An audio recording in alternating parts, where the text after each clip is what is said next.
Once more, we stopped checking on Valentine underneath the computer desk. Today, one book, and even this book is,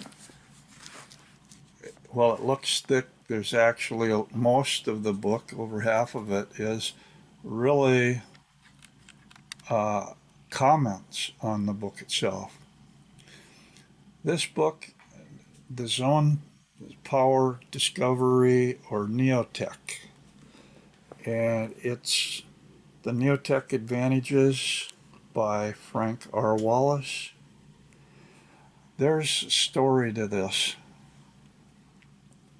By now, I've made videos about many of the books on my bookshelves that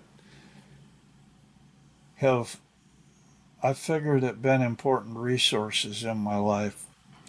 And after I had crossed the great abyss, things were popping in my head, things were clicking, and I was getting a lot of uh, insights into things. And I was writing all those insights down and actually had written pretty much the filled the first book of what I called Magister Templi, which we will be viewing somewhat later.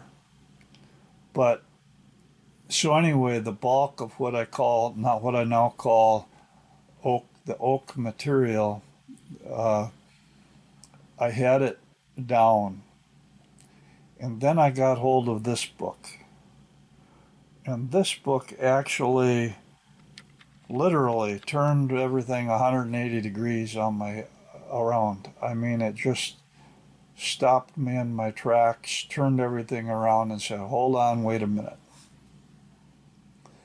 It was that powerful, and it's a little bit difficult to describe, but its core, its essence, if you will, has been described as an offshoot of Ayn Rand's objectivism philosophy,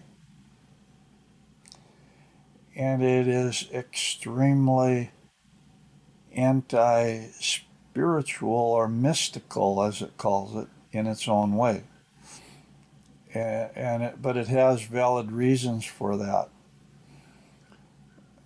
For example, as a Rosicrucian, I believe in following my conscience and the still small voice. Well, in essence, they agree with that, but what they call mysticism is kind of pie in the sky thinking or unrealistic thinking, as opposed to where I believe there's a supernatural in these things. Okay, they really attack that. But what this book, well, I'll give us a little story about Frank R. Wallace. He got into some legal troubles over the Neotech material, and actually, uh, I can't say he won, but he,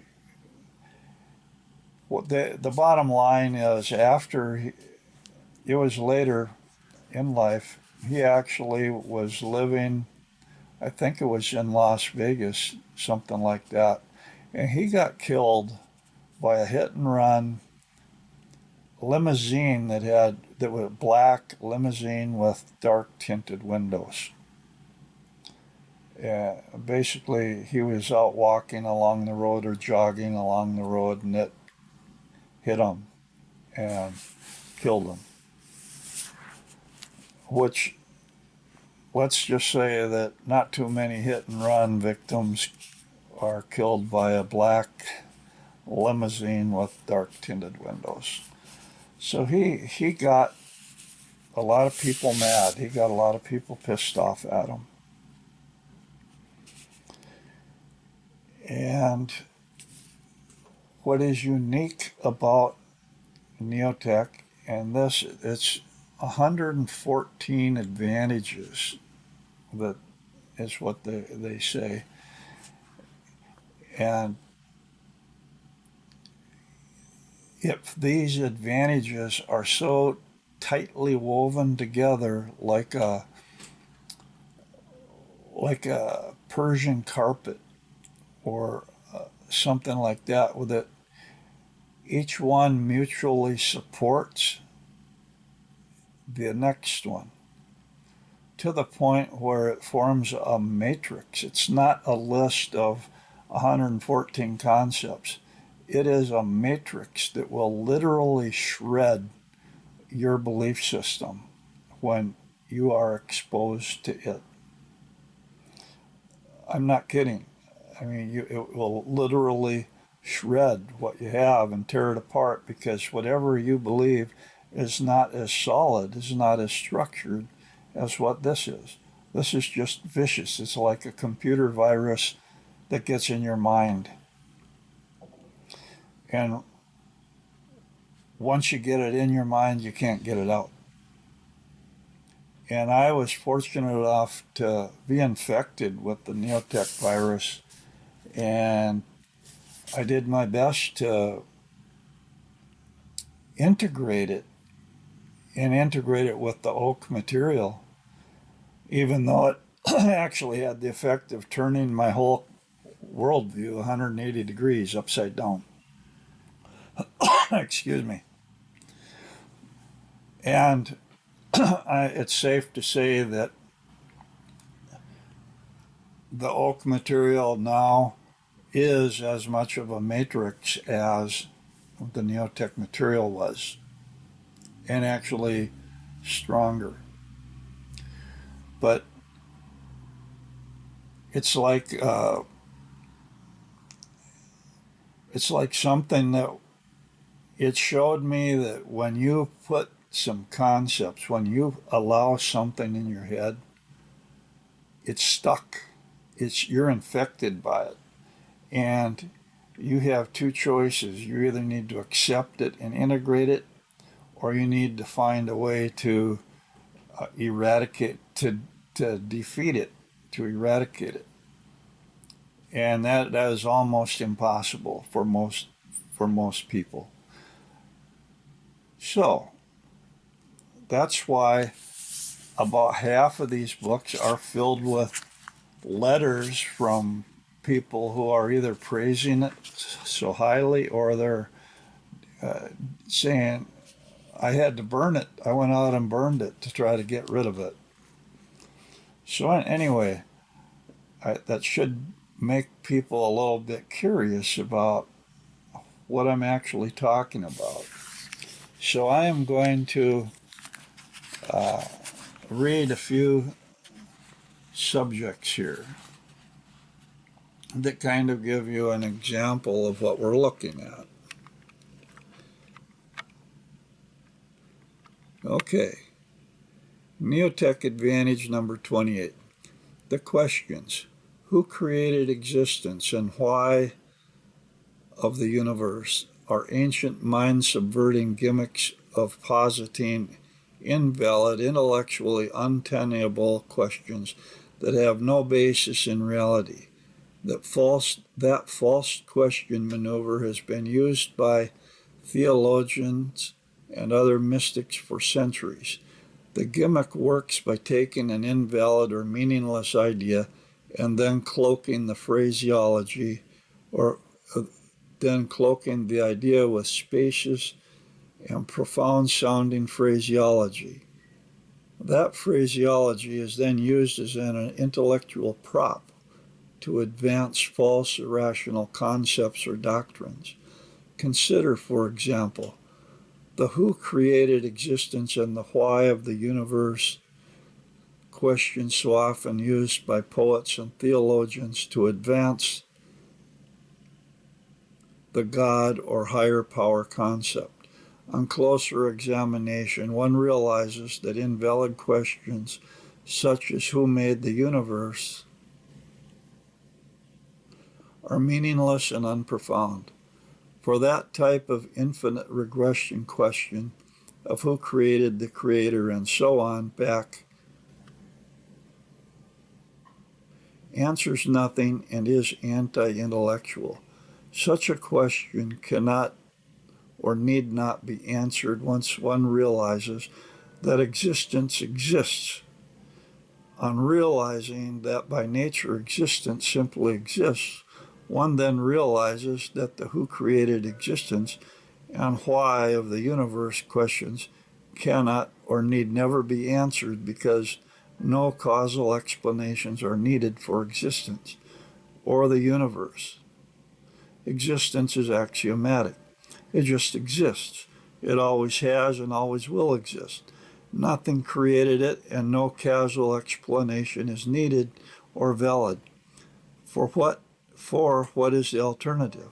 No alternative is possible or needed unless one accepts the contradiction that existence does not exist. Okay, basically what they're saying is if you're spending all your time and your energy and your life force living in your head trying to answer unanswerable questions, you're wasting your time and you're actually becoming ineffective in the real world. And that people deliberately pose these kind of questions and say how important they are, deliberately to put you out of the game so that they can go ahead and clean up.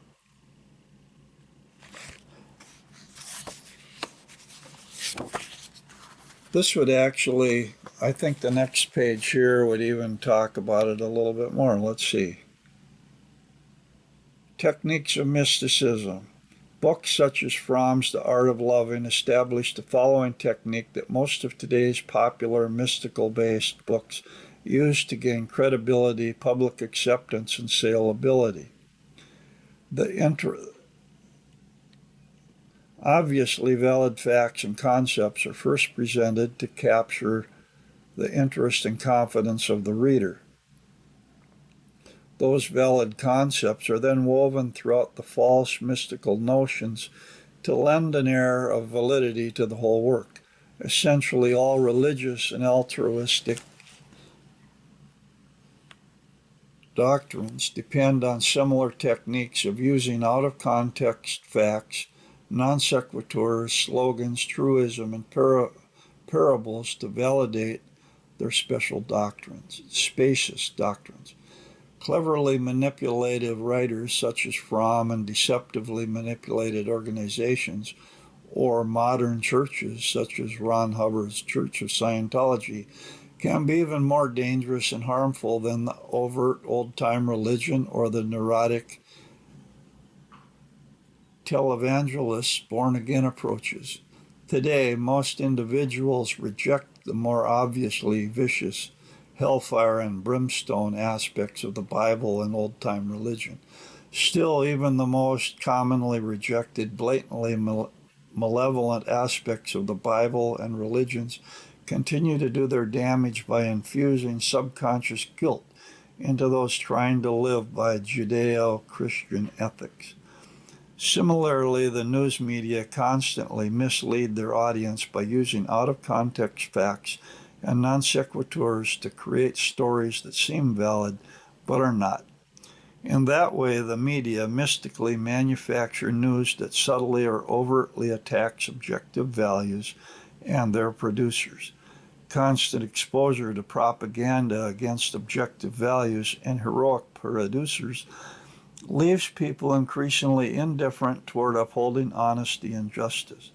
That mystical-based indifference produces lethargy and ennui not only towards objective values and heroic producers, but towards life itself. That just gives you a little bit of taste there. Let's go to the next one that I have marked out. It's not very... It's New Tech Advantage number 35. The value of emotions. Emotions and feelings are among a person's most valuable assets. All pleasure and happiness are experienced through emotions. And the final moral purpose of all human life is rational happiness. Moreover, negative emotions are reliable warning signals that a person is acting mystically or contrary to one's nature, well being, and happiness.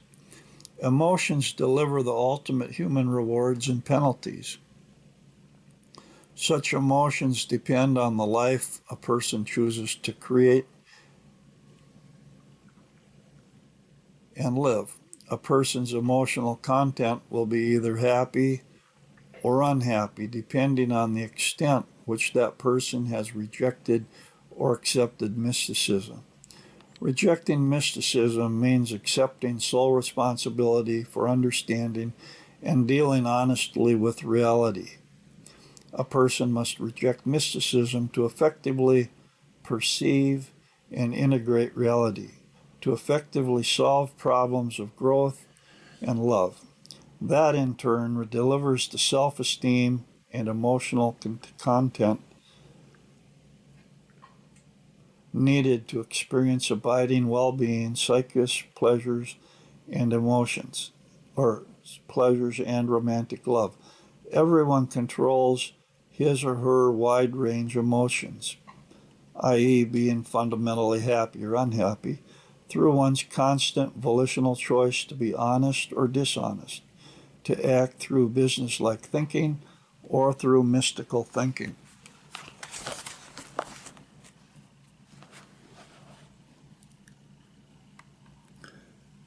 Human pleasures and happiness are experienced by sensory and emotional means. To fully experience pleasure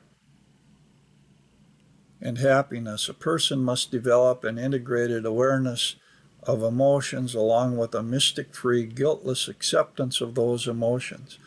But first, a person must solidly establish the psychological, philosophical, and productivity positions to provide the self esteem necessary for romantic love and psychic pleasures. Then that person must reject mystical guilt to fully experience his or her earned emotions of happiness, pleasure, and love. Happiness, pleasure, and love can be experienced only through emotions. To the extent that a person represses emotions is the extent that a person denies that part of reality needed to experience earned pleasures and happiness, which is the moral purpose of human life. The human organism must experience emotions in order to psychologically live. If a person continually diminishes self awareness or represses emotions, that person will steadily lessen his or her capacity to feel emotions.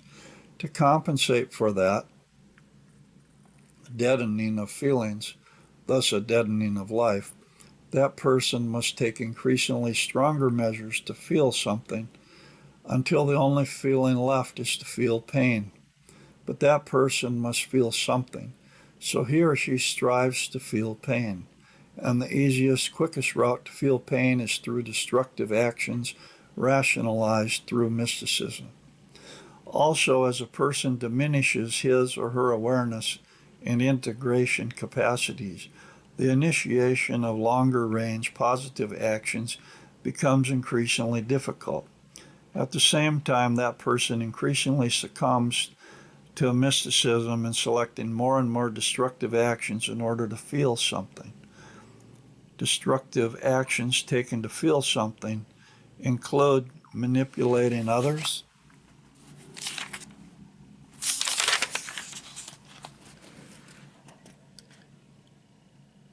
initiating force, political or criminal, to control or plunder others, using drugs or alcohol, promiscuity, injurious masochism or sadism, vandalism, thrill killings, mass murder, waging war, genocide.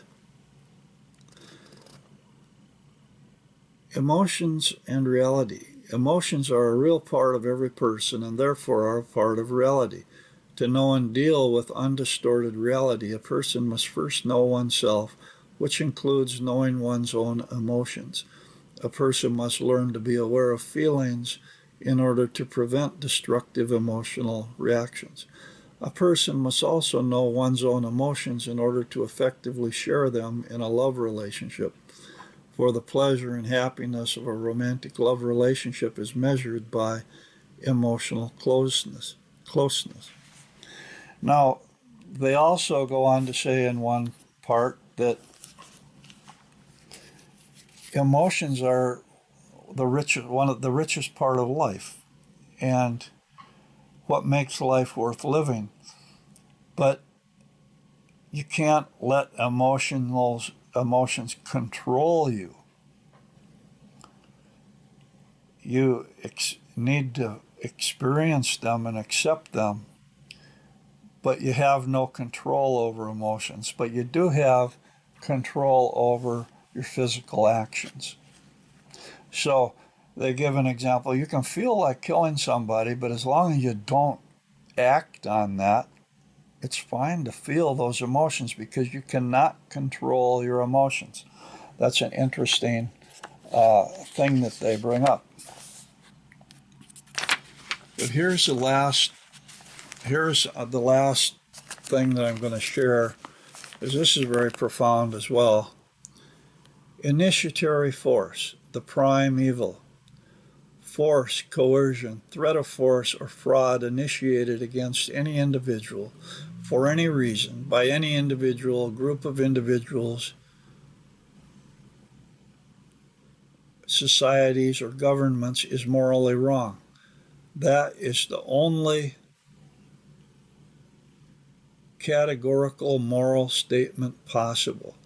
That statement must, by its nature, be the categorical, irreducible, and fundamental standard for all conscious beings, always, everywhere. That standard for all conscious beings, always, everywhere. That statement is the moral axiom upon which every neotech psychos concept rests. The initiation of force and fraud among conscious beings is not only the basic moral wrong and evil, but is the primary tool used by all professional mystics and neo-cheaters to survive through value destruction. No exception to the immorality of initiatory force exists. No matter how noble the ends, they never justify the means of initiating force, fraud, or coercion against any individual. Any government or activity that depends on or uses initiatory force, threat of force, or coercion is immoral and destructive. Therefore, all taxation backed by force, all conscription backed by force, and all laws that regulate or control by force or coercion are immoral. The only laws that are objectively just and moral are those that protect the life and property rights of individuals from initiatory force and fraud. All other laws that require people's lives or property are morally wrong, contrary to human nature, and harmful to everyone. Such immoral laws include those that restrict or prohibit drugs, alcohol, prostitution, abortion of the fetus at any age, and any form of censorship that restriction of voluntary sexual activity. All such laws are morally wrong because they use threats or force against individuals. While all governments have the power, none have ever had the moral right to initiate force or coercion against any individual. The only beneficial and moral laws are those designed to protect the life and property rights of individuals from initiatory force. The threat of force and fraud. In turn, the only moral use of force is for self-defense. That is for protection of oneself, property, or country from force initiated by other individuals or governments. Self-defense by any means, including force, is not only a basic moral right, but a moral duty. No government has ever helped an individual produce more values or greater happiness than that the individual could have produced without government. Governments differ only in the degree they harm people. In fact, except for protecting individual rights, no valid reason for government exists. Indeed, the entire concept of government is invalid and mystical.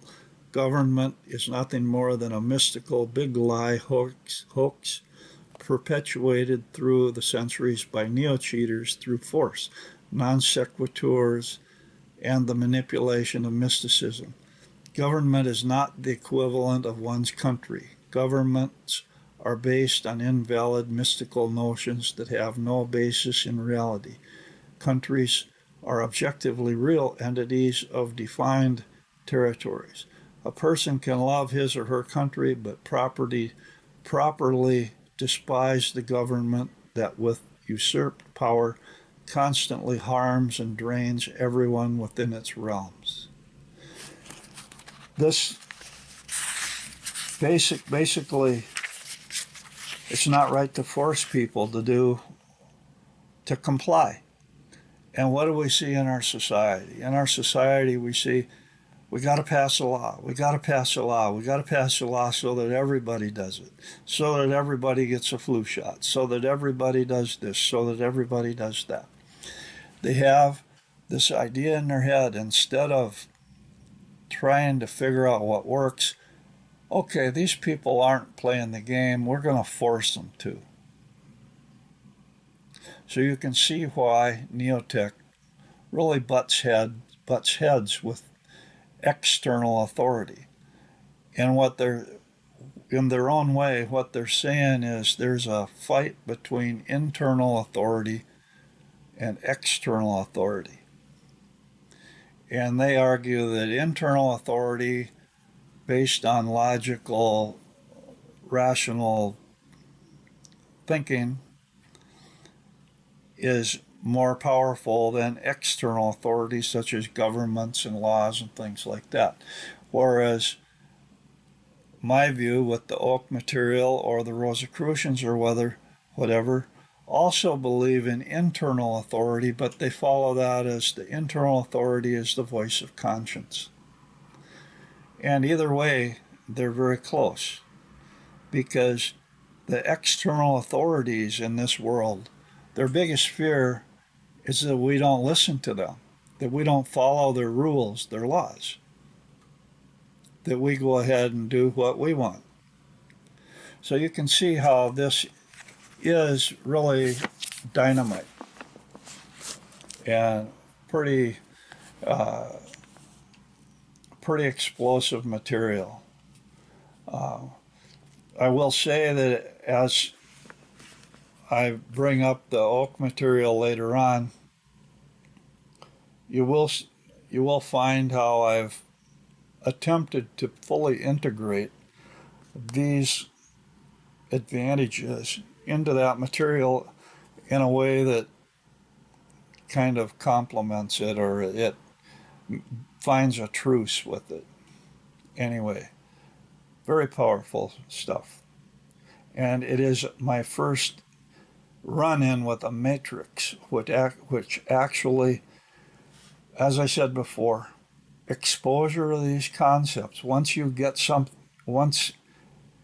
read it, you understand it, it's in your head, and it will shred everything that goes against it.